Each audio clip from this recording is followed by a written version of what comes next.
If you knew someone who spoke to you about you the way that you speak to yourself about yourself, is that person on your side, or are they your mortal enemy? We have sort of positioned ourselves in a societal way to not be comfortable with uncomfortable feelings. Sometimes the best way to interact is just to stay out of the way. And it's all about fostering awareness rather than fear. Hey, what's up, guys? Welcome to the Strength Connection podcast. I'm your host, Michael Krakowski. All right, in this episode today, I am joined by a good friend of mine, Dave Whitley, aka the Iron Tamer. Dave's been on the podcast numerous times before. We have talked about physical training, mindset, breath work, and on this one we talked about Dave's new workshop, the Advancing Man Project. This is a specific program that Dave has developed for helping young fathers break through their own self-limiting beliefs so they do not pass them on to their children. Really fascinating conversation, and we had an absolute blast connecting. I wanted to know about why Dave was inspired to create this program, of what young parents are going through at that time in their own belief systems, and how that is so easily passed on, not just from the language that we use, but just from our own body language and the things that we do, and they're passed on to our kids. So absolutely fascinating work. It's always amazing talking with Dave. I learned so much, and I know you will too. So with that, we'll get right to it. If you enjoy this episode, you want to show the podcast some love, then please rate and review it wherever you're listening to it. And don't forget to subscribe so you can catch all new episodes that are dropped every single week. All right, thanks so much, guys. Appreciate it. Now let's get on with the show. What's up, everybody? Welcome back to the podcast. Thank you so much for joining me. Hope the new year has been beautiful to you. And Mr. David Whitley, it is so good to see you again, man. Happy New Year to you. Happy New Year to you. Happy holidays, Merry Christmas, and whatever other holiday you might celebrate or not celebrate, to everybody that's listening. Excited to be here. Excited for a new year to get started on doing some stuff. And this is the first podcast I've done this year with anybody as a guest. So thanks for having me back on. Absolutely. I always have such a blast connecting with you and talking about this. As I know, you were the guy who was in pretty much almost every certification I went to for years on the physical side. And we've had some amazing conversations on training, on mindset, on breath work. Listeners, if you haven't gone back and listened to the episodes I did before with Dave, he's been a regular on this podcast before. But there's a specific thing that you've been working on for quite a while, specifically for helping dads with kids. And that's what we're going to dive into today. So dads, listen up. Dave's going to give you a lot of information. Moms, tell your husbands and everybody to come out and, connect as well. But we're going to dive deep into this. But to kind of, I guess, kick this off, Dave, the Advancing Man Project, you've been working on this for a while. You've been in this space for a bit. What was it about, I guess, specifically working with fathers in this field that enticed you to really build this program? Oh, hold on. You're on mute there.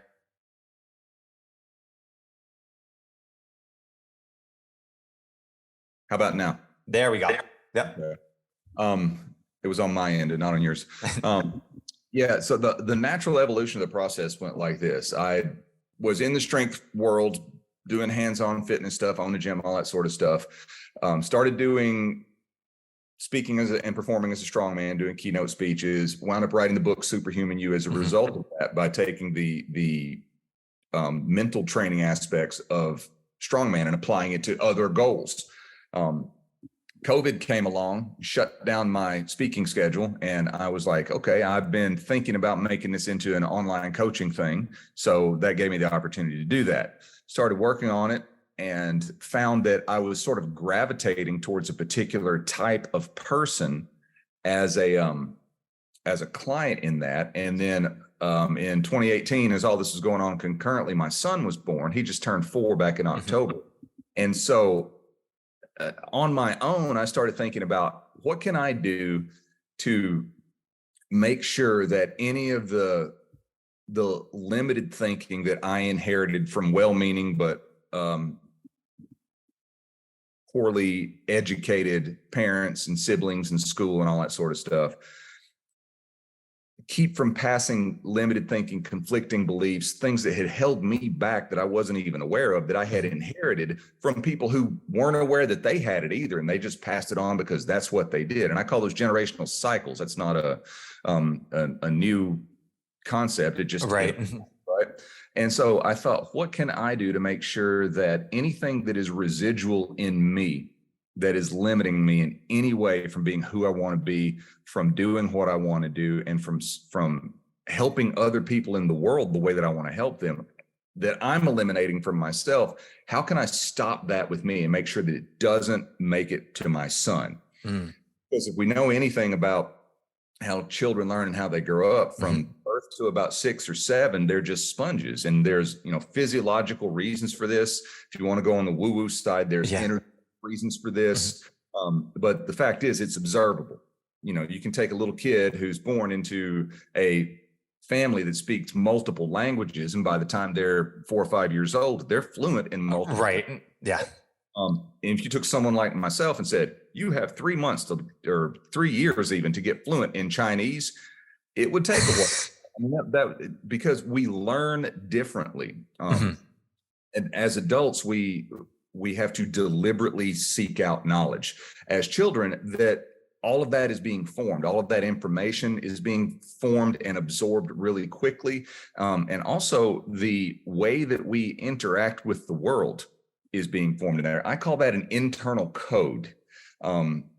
The definition of that being that there's like three different definitions of a code. From like a computer programming standpoint, it's like you type this information in and then the thing runs automatically, right? Right. Yep.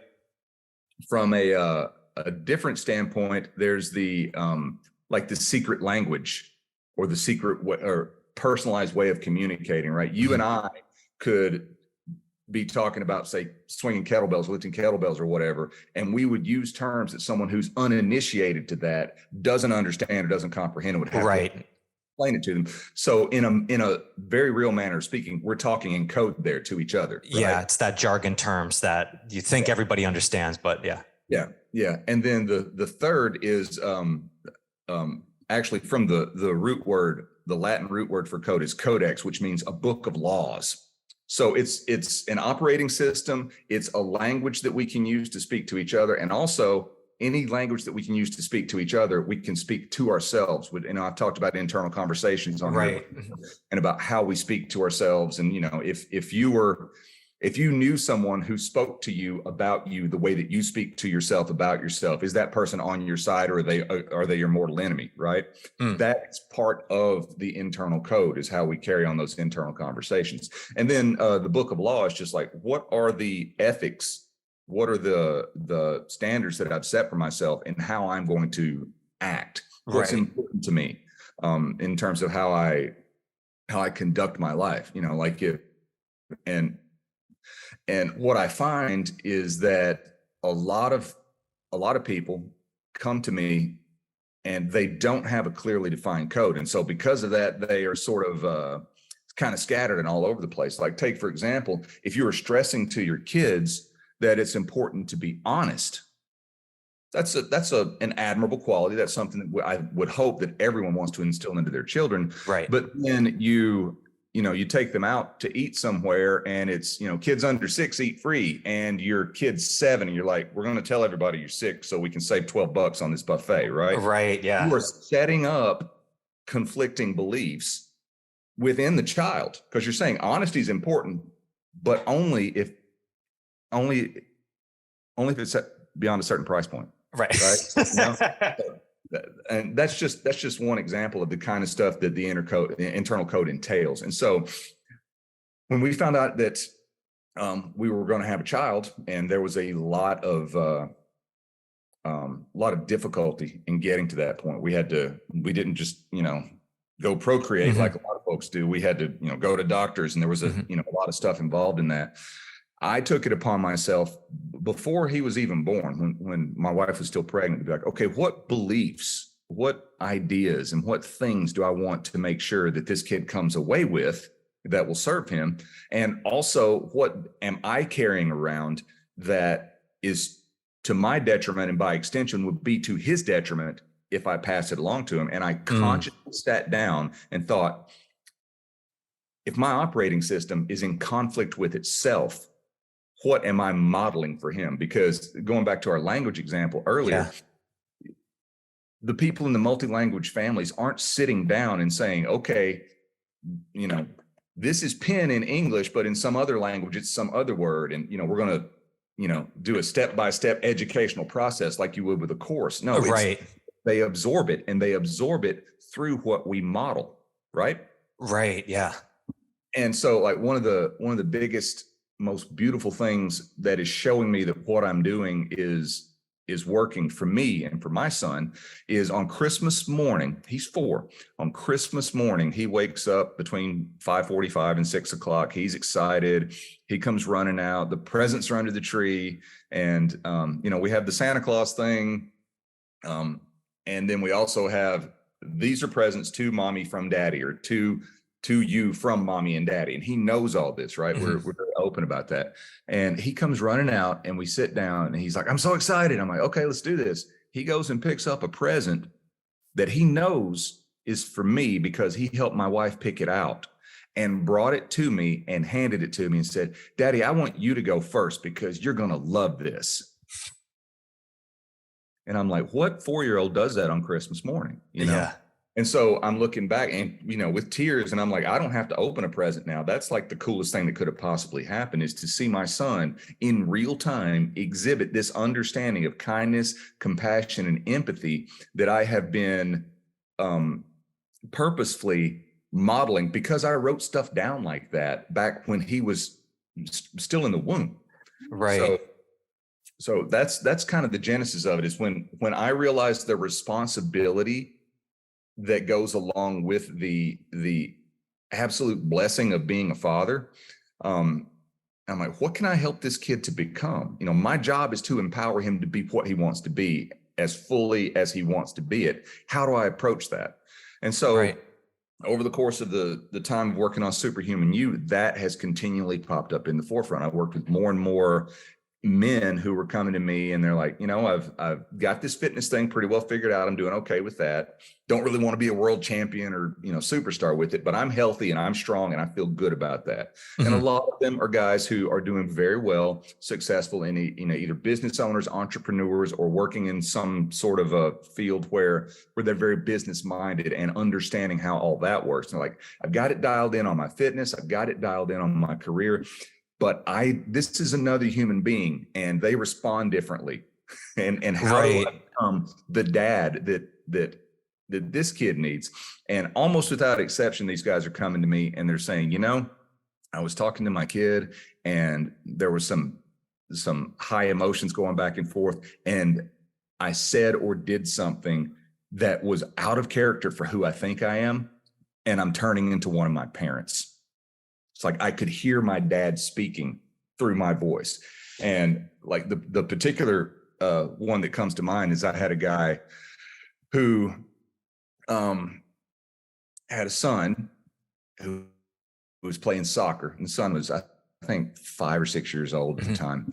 And he said, okay, I'm coming to your soccer game at, it's like a Thursday afternoon or whatever. And as he was getting ready to leave the office, he got an emergency email that popped up, and he saw it, and he's like, I can take care of this right now, but I'm going to be late to the game, or I'm going to miss the game, whatever. And so he calls home to tell his wife and to tell his son, something's come up. Daddy's not going to be able to make it to your game. And the son was not upset. The son said, that's okay, Daddy. I'm used to it. You never come to my games. And he brought that to me, and I'm like, damn, he was just gutted by that. And he's like, that's not who I want to be. That's not how I'm going to be. Can you help me figure this out for myself? And so, like everything else that I've ever done, I took what I had been doing for myself and said, okay, let's see how this works with you. And, God, and everybody can feel that. I remember there was a story from a friend who I think was similar to a story that Tim Grover said, where his kid was asking him why he's traveling and stuff. He's like, well, we have bills, explaining bills. We need to put food on the table and stuff. And the kid asked the question, like, well, if I eat less, will you be able to stay home more? And he's like, oh my, it's like, it's that gut wrenching, type thing to go in. And I'm sure so many people have experienced that. That's a paradigm shift moment in Definitely. There. But you mentioned, it's so interesting what you talked about with the language and then the code. It seems, and correct me if I'm wrong, but it seems almost that we think we can speak the language out to someone, specifically a child, and they're getting it.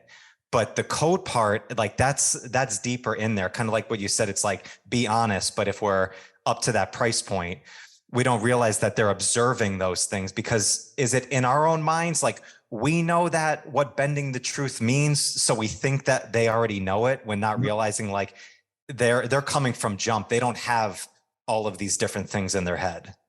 Definitely. They're it's not even that they're figuring it out. They don't know what they're figuring out, because they don't have the information yet at that age. Like under 7 years old or so, it's absorb information and then put that information back out. And if you have kids that are that age, you'll see that they mimic things that you do. And very often, if it's like, okay, here, I want you to do this, and they won't do that, but then you can, over and over and over again, get them to try to mimic something, and they won't. But then you make one offhand comment at some point, and then 2 days later, it shows up in a conversation and they're doing the thing, right? Like, right. Another example, we had a guy come do some plumbing for us, and my son fascinated by this, right? And he's looking out the bedroom window, watching the guy while he's out in the van doing whatever he's doing. And the guy, while he was outside, decided to have a smoke while he was doing the thing, And he's like, "What's that? What's he doing? What's that?" And I'm like, "Well, he's smoking, buddy." "Oh, okay." Nothing else was said about it. 2 or 3 days later, he's walking around with a crayon in his mouth going, "I'm smoking. This is my smoker." I don't even know what to call it, right? And so then we had to have a little talk about, that's something that grownups do.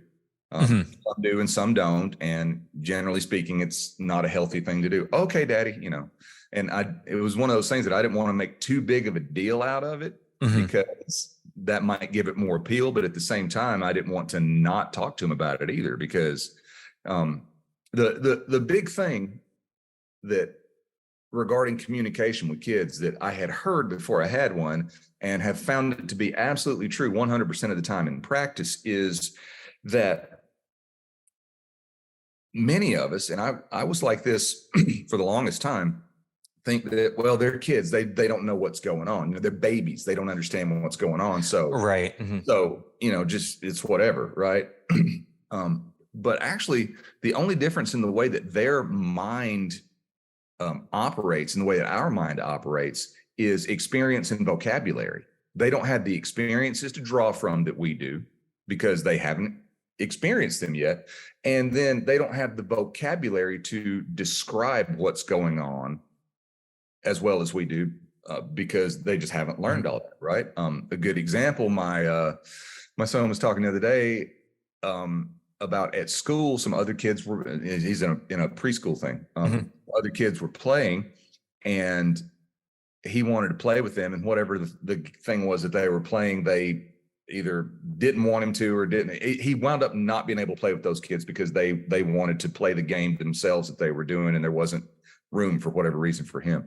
And I said, "Well, how did that make you feel?" And he said, "It made me feel lonely." And I had to think about that one for a minute. I'm lonely. I'm saying, so when you say you felt lonely, does that mean like these other kids were doing something and you wanted to be a part of it, and you felt like you were missing out and you were left out? And he says, "Yeah, I felt left out." Like you could see it switch that he knew lonely was close, and that was the only way he knew to describe it. But what he really meant was he felt left out, which, if you think about it, those two things feel very similar, right? Right. Yeah. And so whenever a situation pops up like that, it's an opportunity for us as parents to help them process an experience and add vocabulary so that they can communicate that experience back to us. And I realize as I'm saying all this, it sounds an awful lot like I'm just talking about child behavior and child development. And I'm not an expert on that stuff at all in terms of like a pedigree or training or anything like that. But I have a little over 4 years of experience daily in the trenches. Until he went to preschool, he was with us all the time around the clock. Right. Because my wife and I are both self-employed, stay home with him. So it's not a situation where it's like at 6 weeks old, we started dropping him off at daycare and I see him for 2 or 3 hours in the evening. We deliberately constructed our lives in a different way. So I have been fortunate to be there and see this unfold and to be a part of it unfolding and to help guide him through that. And what I realize is it is not about him. It's not about him at all. It's about me. Right. The important part is how I show up for him, right? And the name, the Advancing Man Project, comes from the Wallace book, Science of Getting Rich. And if anyone is listening that hasn't read that book, go read it now, right now. And don't just read it, but do what it says. It's an old book published in, so it's published in like 1910, something like that. And it is a fantastic bridge between practical applications of how to bring more money into your life and the energetic woo-woo spiritual component of what's going on underneath the work that's actually making things happen, right? And in that book, there's tons and tons of great information, and there's several like definitive core concepts that go along with it. And one of those, there's an entire chapter in there called The Advancing Man. Not advanced, but advancing. And if we think about it, we can advance, and if we're not advancing, we're stagnating, right? Those are the only two options. If you stay where you are for an extended period of time, you will stagnate and start to move backwards. So what he talks about in there as an advancing man is in every interaction that you have, and he's speaking specifically about professionally and business related things or commerce related things.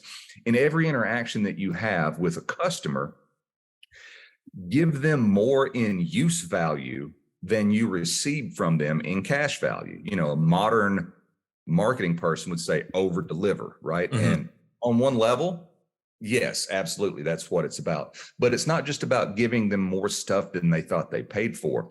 There's a mental, emotional, energetic attitude that goes along with that, where it's not like I am begrudgingly selling you this program and I'm like, here's this program, leave me alone now, right?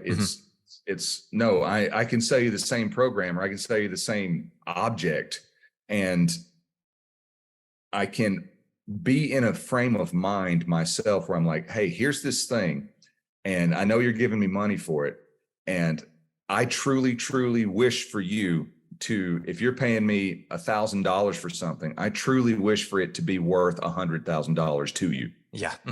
Now, he even talks about the book. He says the book that you're reading right now, just the paper and ink is not worth what you paid for the book. But the ideas and concepts in here could change the course of your family forever. Right. And I'm like, okay, how can I take that idea and apply it to other things? Which is a theme for my life, you know, from our previous conversations. How can I take this idea that seems valid and makes perfect sense and put into practice, makes sense within these parameters, and put it into place in another area of my life? And what I arrived at was, okay, if I can carry with myself the intention of every single interaction that I have with my son, in some way, when that interaction's done, and he goes to his room, or we put him to bed, or he goes to potty, or we drop him off at school, or I go back to work, or whatever. If every single interaction that we do, if I approach that with the intention of, in some way, I want him to be a little bit better off than he was before that interaction happened. Yes. Yeah. And that's, you know, it's interesting as you were saying that, the word empowerment comes to mind, of like wanting to empower. And I've thought of that, like, what does that word actually mean? And the best definition I could say is the positive effect transcends the moment when you first hear it or you do it. And it's like, it's kind of the same thing that we're chatting about, is like, yeah, you can say something good and think, oh yeah, it's good and profound, and they get it. Does it stay with them over the long period of time? And what you mentioned there, Dave, which is so interesting, is, I mean, there's so much messaging out there of work on yourself before you work on anything else. And we kind of understand what that means.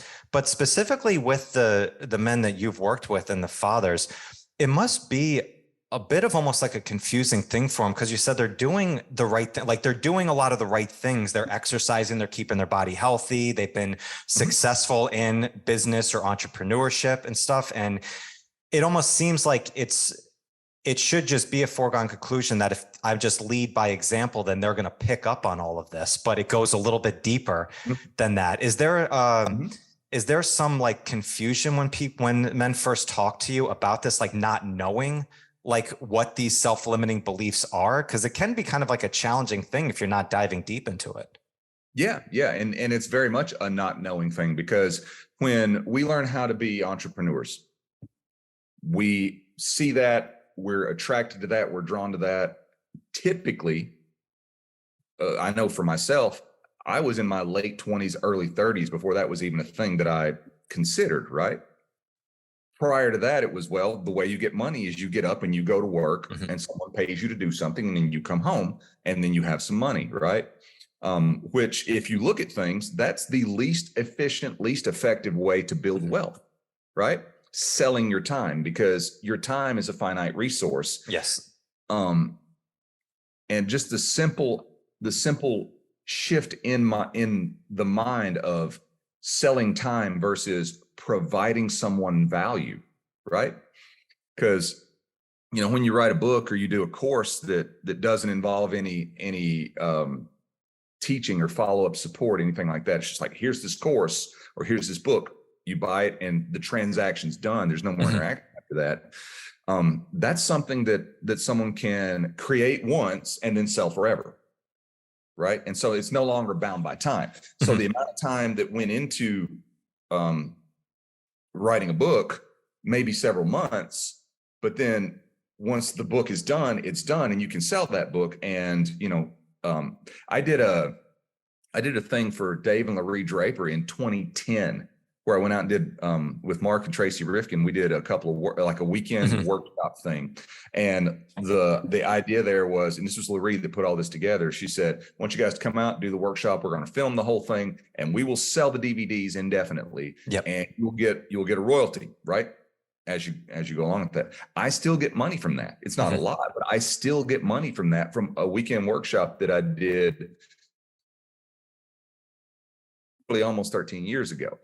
So that's not selling time, that's providing value. So taking that kind of an idea and realizing that it's not about what I tell my child that I want them to do. It's about what I internally want them to do. And does my belief, my behavior, and my intention that they're picking up on, does it reflect that? And if I put myself in that position, like I said, of every interaction is going to be to his benefit in some way. Notice that it doesn't say in that. It took me a long time to arrive at such a very simple statement, because here's the thing. When you say that, the first thought is that it's, wow, that's a lot, right? Be on point every single time, because it seems like that means that I have to be in the teacher role or in the mentor role or in the good mood role, right? But actually what it means is that I allow my son to see myself experiencing life as human. And we talk about it. And truth. The truth of any given situation. Like, there are times when he is upset about something and he might be yelling or screaming or rolling around on the floor, doing 4-year-old stuff. And I'm not even gonna say it's our natural response. It may be a natural response, because like from an evolutionary standpoint, if a kid starts doing that, he might draw predators out in the wild. But that's a lot of speculation, right? Right. Yep. From a conditioning standpoint, we have sort of positioned ourselves in a societal way to not be comfortable with uncomfortable feelings, not to be okay with it, right? And so, the conditioned response, "Hey, how's it going today?" "Oh, I'm doing well. How are you?" And the guy's not saying, "I just lost my job," or "My dog died," or, whatever. Right. "Oh, I'm fine. How are you?" Or, I'm hanging in there, that kind of thing. But in reality, he's falling apart inside. So, for example, when my dad passed away in 2020, my son would say, "Daddy, why does your face look like that?" He didn't word it quite that well. He's like, "Why is your face like that?" Because, he's 2 at the time.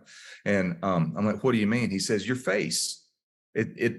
Why is your face like that?" Like, he didn't have the vocabulary to even describe. He didn't know he didn't know sadness or anything. Yeah. And I mean, he knew what sadness was, but he could feel it, but he didn't know what it looked like in another person necessarily. And I said, "Well, I'm sad because my daddy died and I'm not ever going to get to see him again." And he says, is that why you were crying? And I'm like, yeah. And so we would have those conversations like that. And I realized that as difficult or uncomfortable as something like this, after the conversation's over with, he's grown, he's advanced, he's better off than he was before. Or if it's a situation where he's upset about something, and if you have bothered to learn about how the nervous system develops and how processing emotions develops, the kid doesn't have the tools to deal with, say, frustration the same way that you or I do. And so if something happens and he gets frustrated, he might yell, he might stomp the ground, or say things and flail around and all that kind of stuff, and be very upset about it.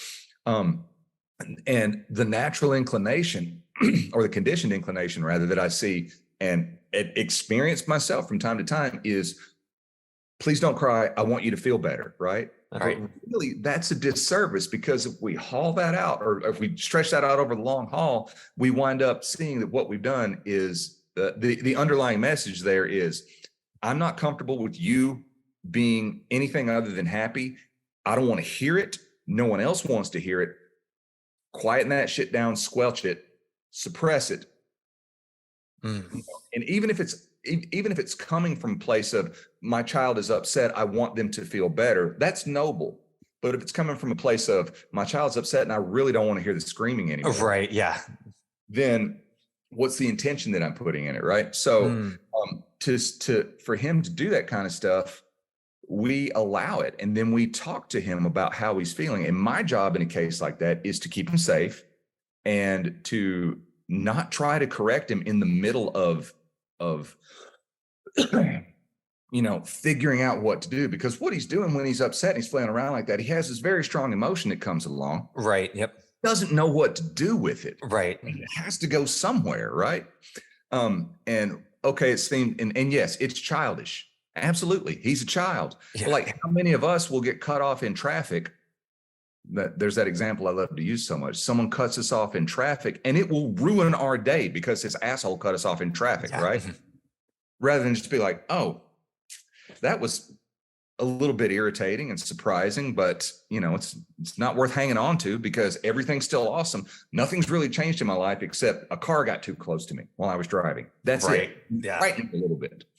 And so, like, modeling that kind of stuff, I realize, is the most important thing that I can do, especially when it's stuff that isn't necessarily happy or isn't necessarily easy to do. Because the way I believe to help kids learn how to handle hard things is to let them experience hard things and not protect them from things that don't have any inherent danger, and not do things for them that they can figure out how to do just because I'm in a hurry and I want to get it over with, right? Anyone who has a child that is learning how to put their shoes on can understand this, right? I'm just going to go ahead and put your shoes on for you because I'm tired of waiting, right? Right. Yeah. But you're missing an incredible opportunity for them to learn something that is a life skill that once it's wired in there, it's there. Like, no one forgets how to tie their shoes. Yes. Learn it once, you're done. And I've yet to meet a human being who can remember the moment that they figured it out. Right. It predates our conscious memory, right? But it's there. You know how to do it. You know how to brush your teeth too, right? And so if I don't allow him to go through that experimentation, I'm doing him a disservice. I'm doing the opposite of what I say I want to do, which is leave him better off with every interaction. So sometimes the best way to interact is just to stay out of the way until he asks for help. Right. Yeah. Yeah. It's interesting because you said, like, it could seem like a lot and I'm sure if you're not that person and you feel like you don't embody this, like anything, it's going to feel like a lot, because at the beginning, if this is like a new skill that you're learning of communication, so it's going to take some time. But I was thinking, like, it's not just the best way. It really seems like the only way that you can pass on something that has staying power is to live it yourself. And it's like, it seems too that you mentioned like the struggle, especially the suppression of emotion. And I think, men and women, I think they both have an issue as adults of suppression, but it seems almost more that men have even a tougher time with this because it's almost like a cultural thing that we suppress it down. Like, don't show that emotion, don't show that side, be the strong provider and stuff. And like the analogy I always use is like the backpack. Like if you keep suppressing everything down, then all of a sudden the asshole cuts you off. It's like you're adding more to the backpack. It's already filled up with all the suppressed emotion. Right. So it's going to stick out at top and it's just going to poke you in the back. So you're going to keep being pissed off about that over and over again.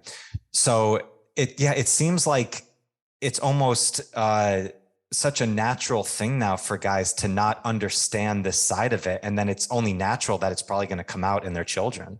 Mm-hmm, definitely. And when we were pregnant, when my wife we weren't pregnant, she was pregnant. Yeah. And I heard the story told, it's like, let's say that sympathy pains. Yeah. Yeah. Like let's say that I went and bought a cool pair of shoes, running shoes, and gave to my wife. And then she trained and ran a marathon in those shoes. And at the end, it's like, we did the marathon. So biologically, there's more to it than that. But the idea. But when I was considering all this, I would this is the index card that wound up with like the final version of it. But I went through pages of stuff, writing out different ideas of characteristics and qualities that I thought were important. And also wrote down stuff that I knew for sure that I had inherited, but had dealt with in some way. Mm-hmm. And so I'm writing all this stuff out and I'm like, these are the characteristics that I want my son to know are important, that I want him to, the values that I want him to have, parts of, and I didn't say internal code at the time, but like part of his code, part of his operating system that I want him to have. And I write all that list out and I'm codifying it, condensing it down. And more than once as I was going along there, I'm like, I really want him to do this and this and this. And I'm like, then I probably better get my shit together in that area too, because I'm falling way short in that particular thing, Mm-hmm. Yeah. And so it was very, very much a matter of the best way for me to be what he needs is to be who he needs me to be and not just talk about it. The best way for me to be what he needs is to understand what he actually needs and what is going to be the best thing for him, rather than some idea that I have that is coming through conditioning. Like, we're at a restaurant, he gets done eating, he wants to get up and walk around. I'm okay with that. If he starts making a little bit of noise, I'm okay with that. If he starts getting a little bit too loud in a restaurant, I'll pull him over and I'm like, hey, buddy, can we keep it down a little bit? Because other people are in here trying to eat, rather than like, if you keep making noise like that, we're going to leave, And then the other stuff that kind of goes along with that is, if we like a parenting tactic that I've seen that I've never seen work once is if you don't do what I tell you to do, we're going to leave from wherever you are. The fun place that you take the kids to play. Mm-hmm. And because you've paid for, it's a place you pay this amount of money and you get to play here for 2 hours. You're 10 minutes into it. Kid starts not doing what you want him to do. And you say, if you don't act right, we're going to leave. And good and damn well you're not going to. And so does the kid. That's the thing. So does the kid. But then at the same time, you're like, well, it's important to be honest, Right. And it goes back to not understanding that they understand. And so who are you showing up as, right? Because I noticed too that particular example showed up with a few of my clients who were like, I tell myself that I'm going to get up early in the morning and I'm going to go to the gym and do whatever. And then I keep hitting the snooze button. And I'm like, well, what you're doing every time you hit that snooze button is you're committing self-perjury, because you told yourself you're going to do something and then you didn't do it. And subconsciously, you're lying to yourself. Yeah. And then you can't trust yourself. And so you can't trust yourself, right? So if a parent uses those kind of tactics to try to control a child, to control their behavior, because that's what it is. You're trying to control the behavior. And if you're trying to control the behavior, are you really invested in what's going on as a process of them figuring it out? If it's not an issue of personal safety, can you step back from it a little bit, right? I mean, so it's like if he's, playing with a Bowie knife, yeah, I'm going to step in and intervene. Right. With that. It's just, if it's a matter of he's running up and down the steps, Well, stop that. You're going to get hurt. Is he?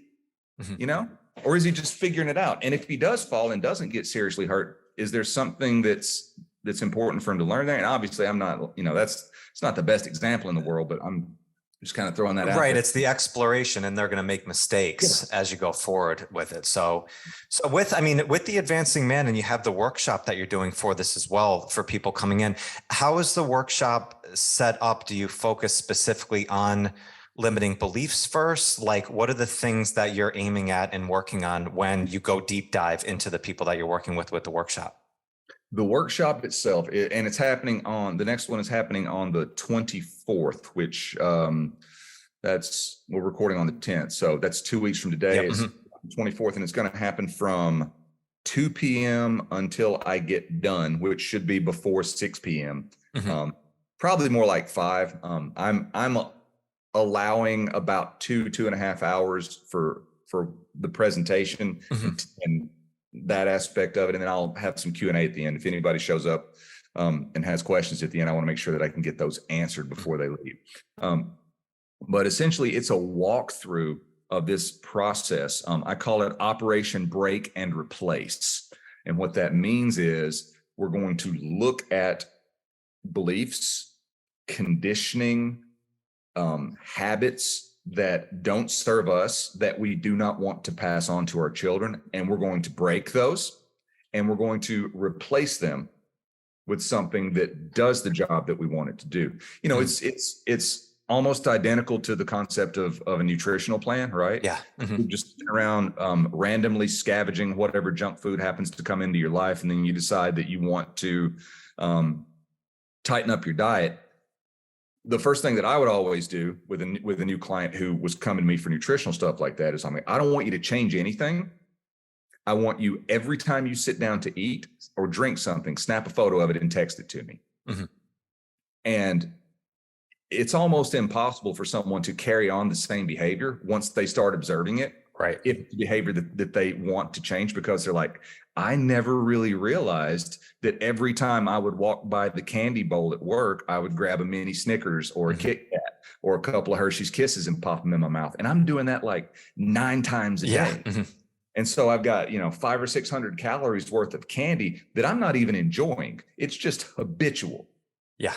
Part of that internal programming, right? Oh, there's candy. It's tasty. Get that quick little dopamine hit going about your business and then abruptly forget about it, right? How many things are going on in your diet that you aren't aware of until you start observing them? And I'm not even saying measure. I'm not saying change anything. I'm not saying cut out carbs or increase protein or anything like that. I'm saying, let's just figure out where you are, right? And so what I do with guys is we look at objectively, what are you actually doing? Not what do you say you want to do, or not what do you hope you're going to do, but like, what are you actually doing? What are you actually doing? Yeah. Specifically, what's actually going on in your interactions with yourself, because your interactions with yourself are going to determine your interactions with everything else in the world. And the most important interaction you're going to have is with your children, because you are the person that is setting the standard for them, right? I mean, you were talking earlier about men and difficulty with expressing emotion, because and the older we are, because I'm a few years older than you, the older we are, the more prevalent that seems to be. I think that one of the good things that's happened over the past few decades is, from a mental health perspective, it's like men do have emotions, and if you don't express them in a healthy way, you will express them in an unhealthy way, that kind of stuff, right? But like, go back to my childhood, boys don't cry. If you cry, you're crying like a little girl. Rub some dirt on it. Yep. Yeah. And like, okay, but his femur's broken and sticking out of his cry. It's okay. Right. Or how about this? Some other kid bullied you, picked on you, you felt left out or lonely, like my son earlier. And I told him that, I'm saying, it's okay to feel sad. It's okay to feel left out, because you wanted to do this, and you feel disappointed because you didn't get it. And it's okay for you to cry when you feel those things, if you want to, if you feel like you need to, So I was taught boys don't cry. If you cry, you're being a little girl. Yep. And I was also taught, like, oh, you hit like a girl. right? Right. Yeah. What does that even mean? Or you run like a girl. Yeah. I know a whole lot of women that can outrun me. So to the male side, there's that, and it's never really questioned. That's the thing. For my growing up, it was never really questioned. And I still know grown men my same age who like will not cry. They don't have the physical capacity to do it because it's a thing that's so foreign to them. Like they can't even imagine themselves doing it. And not to leave the girls out, let's flip the coin on that for a minute. Yeah. Little girl's on the playground. Little boy comes over and throws dirt at her and pulls her hair and pushes her down. And she goes and reports it to whoever the adult is, right? Because, you know, consent and personal space, no one should touch your body without you being okay with it. Little boy pulled my hair and pushed me down. Well, when I was a kid, oh, that just means he likes you. Yeah. Right.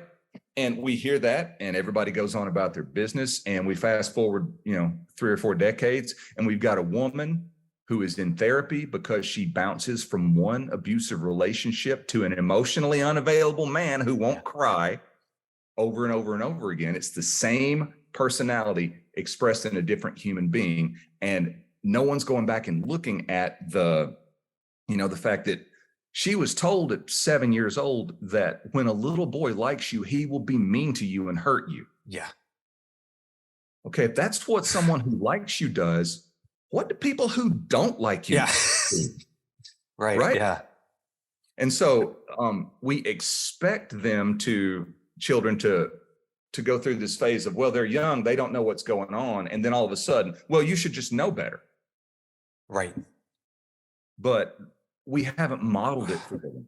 And that's the important thing. We have to model it for them. And so in the workshop, going back to your question, we look at those beliefs and we look at what is this serving me, or do I need to break it and replace it with something else? And that's going back to the the nutritional example, right? Before, I'm not going to say start eating a bunch of salad if you're not stopping eating the chili cheese fries every night, you know? Exactly. Yeah. We remove one and we replace it with the other.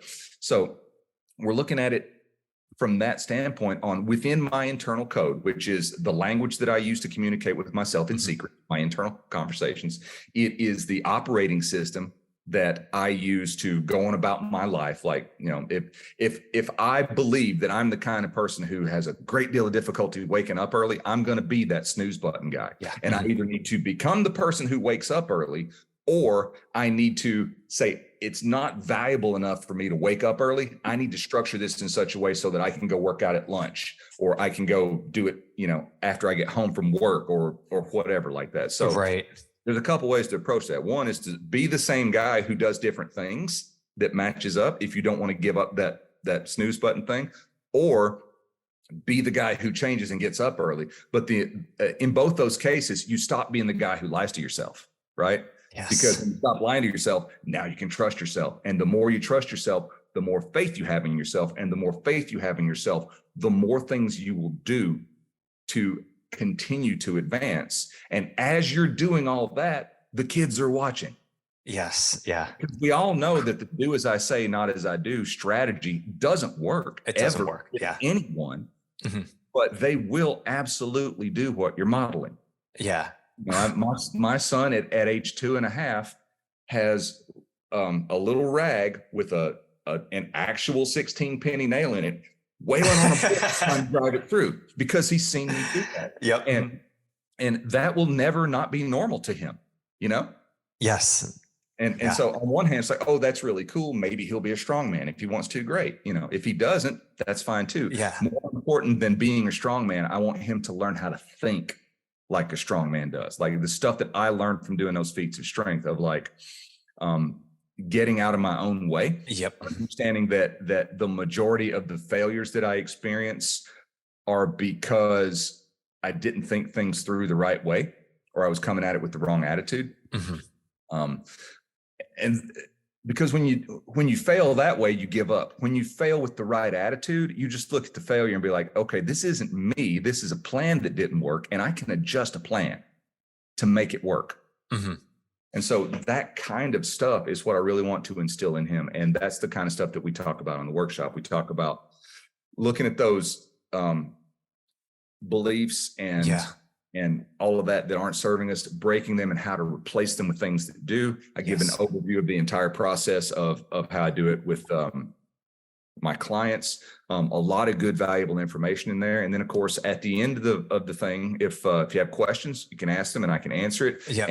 And full disclosure, if anybody participates in this and wants to know more about how they can do a much deeper dive into it, not just a couple hour workshop, but like an ongoing process with that, I have an offer that is not for everyone. It's for very few people, actually. But at the end of it, there's a discussion about how we can get on the phone, talk a little bit more, and find out if we're a good fit to work with each other. That's beautiful. Yeah. You know, the break and replace, I think, is so powerful because, you know, we want to break habits and that's all about depravity. But if you don't replace it with something good, then it's just free energy that's out there and it's eventually going to go back into an old habit. And, you know, the analogy you used about just the nutrition of we're just constantly going over, it's not even like a thing that you think about of just grabbing the thing as you're walking by. Right. And if you think of that on the next level, how many thoughts do you have that are negative that you're not even thinking about that are just going through your mind? Like you have to start with these things first. I think it's so powerful. I mean, it's just such a beautiful message on any front, but specifically for a parent who is now instilling knowledge and raising a child, because these things, if you don't look at them, they're just naturally going to go from one generation to another, you know, without you even thinking about it from there. So it's such a powerful thing of this work that you're doing. I think it's awesome. Thank you. I really appreciate that. And, you know, like to that point, like if you've been conditioned to think that, oh, well, they're going to go through the terrible twos, guess what's going to happen?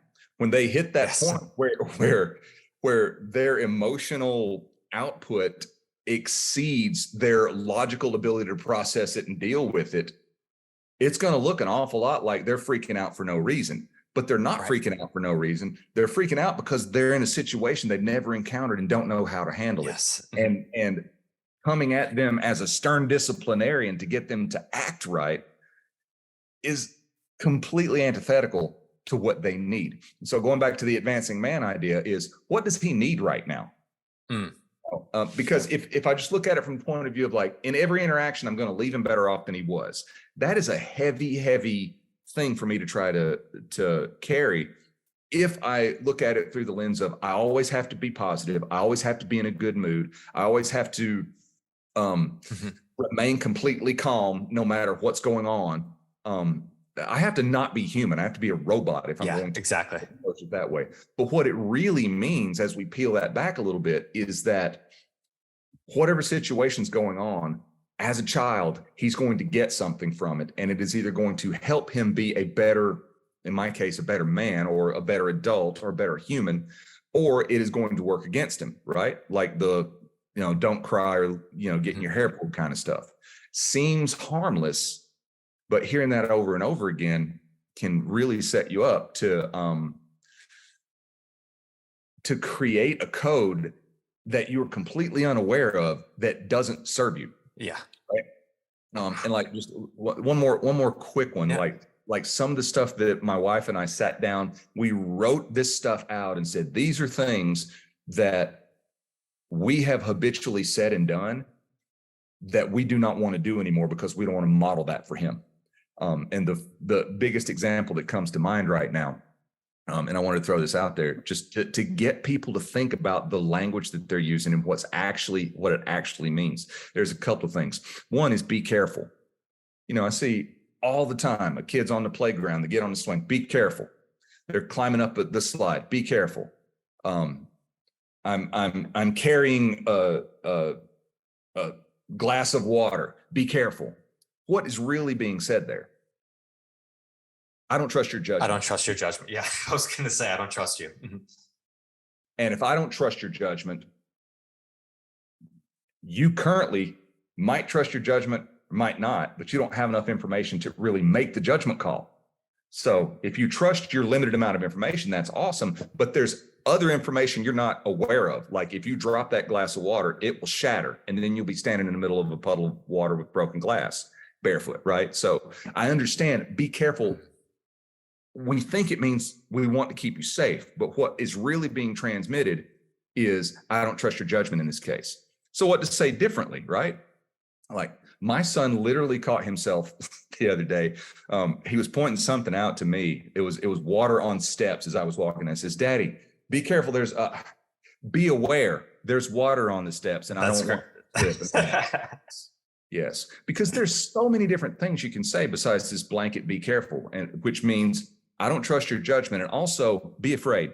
There's something going on there you don't know about. Yes. Mm-hmm. Be afraid of it, right? And then the other thing, and then we can wrap up after this, is so many times, and I've done this myself. I've like stopped myself and caught myself with the words about to come out of my mouth multiple times. Child is about to do something that's unauthorized, or child actually is doing something that's unauthorized, or they've done something to completion that was unauthorized, right? And the parent will come to them and say, "You can't do that." And what they really mean is that's unauthorized. It's not safe. Mm-hmm. Now it's not the time, whatever. They're meaning, I don't want you to do that. But if I'm telling you, you can't do that, and you literally already did it, what is that doing? Yeah. In the mind? And someone recently told my son, he did something they didn't want him to do. Or he was about to do something. No, he did something that they didn't want him to do. That's it. And they said, "No, you can't do that." And he looks him dead in the eye and says, "But I already did."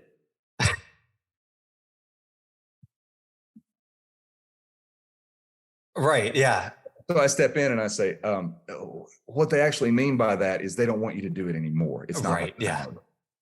So he understands the difference between this is not allowed and I'm not capable of doing this. Right. Mm-hmm. Those are two different things. Very, yeah. Man. And so I, just looking back on my own life, I'm like, how many times was I told you can't do that after I had already done something? Yeah. And or the be careful. That's in my head. Like how many times you hear just the be careful on everything. And it's like, oh yeah, it's like, it means I don't trust myself, or I don't trust you that you're going to be okay in this situation. So you need to be extra precautious. Mm-hmm. Mm-hmm. And like, there's actually, have a thing that I found on the internet and printed it out and stuck on the wall, at the changing table in my son's room when he was born. And, he's out of diapers. That's a dresser now, no changing pad, anything like that, but it's still stuck on the wall. And it's a list of things to say to your child instead of be careful. That's great. And it's all situational, it's like, hey, did you see the poison ivy? Did you notice that your friends are standing close to you while you're swinging that stick around?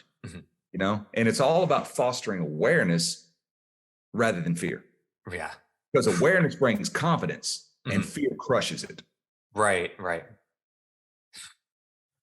Dave, awesome stuff. It was a blast having you back on again. I'm excited for this workshop for you. And again, what's the day of this workshop that people can jump in on? January 24th. That's a Tuesday. And we're going to start at 2 p.m. Central Time. Okay. And it'll probably go 2.5, 3 hours, maybe a little longer, depending on how many people show up, what kind of questions we have, that sort of stuff. Anyone who's interested in that can go to advancingmanproject.com. There's a little button on there. You click, you fill out the form, and you get the information about how to show up for the workshop. Show up. If you decide to join me, I'm excited to have you there. Show up with pad and paper, ready to pay attention, ready to take notes, and ready to set whatever preconceived notions you have about who you are aside and look at, with great honesty, what you're actually doing. Because that's what you actually believe, and again, the food log analogy is the most accurate way to make that comparison. It's like, I eat pretty healthy. Well, what'd you have for breakfast last Thursday? I don't know. You don't know if you're eating healthy or not. You may be, you may not be. I don't know. And until we get an accurate observation on that, an uncritical observation on it. Yeah. That's the next step. It's like, I don't know what's wrong with me. I keep doing this, making the same mistake over and over again. There's nothing wrong with you. There's nothing wrong with you at all. Yeah, no. And when you stay in the fog like that and you don't know, it's everything then it doesn't feel if it's wrong or if it's right. It's just in there because you don't know. It's like actually sitting and being, okay, this is exactly what I'm doing. Like I said, data is very powerful, and actually just stepping back and being objective about it, then you can actually make decisions that, do they work or do they not? It's such powerful. It's just such a great mindset to be in. And like you said, it's so many things we just do naturally that we don't even observe. We just do it freely, just the things that we say, not realizing if you speak to a child who's figuring out the world from jump, like they're trying to figure this all out. They don't have all your experience and understand what those words mean. They're literally thinking like, I can't do it. Like, I already did it. What are you talking about? You're wrong.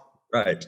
That's great. So, Dave, this is awesome. We'll get that in the show notes too. So listeners, if you want to go check out the workshop, you know where to do so. And then you can set up a conversation with Dave afterwards, change your life, all that good stuff. Thank you so much, Dave. Really appreciate it. Listeners, thank you. Having me on. Absolutely. Listeners, thank you so much. Go follow Dave, and I will talk to you on the next one. Peace, guys. Thank you so much for joining me today. I hope you found some great value here. And if you like this episode, please drop a comment and leave us a 5-star rating and review. It does more to build the show than you can imagine. And do not forget to check out and join the Strength Connection Facebook group. In this group, I share the biggest takeaways and lessons from these amazing conversations, as well as training and strength tips for pursuing mastery and fulfillment in life. This group is filled with individuals looking to take full control over their strength, and it's the perfect space to explore new ideas and to share your journey. And you'll also get exclusive access to these Strength Connection Mastery seminars. It's a deep dive into the physical, mental, and spiritual training that you can begin using immediately. So do not wait, go now. Seriously, go. All right, much love to you. Thank you so much, and I'll catch you on the next one.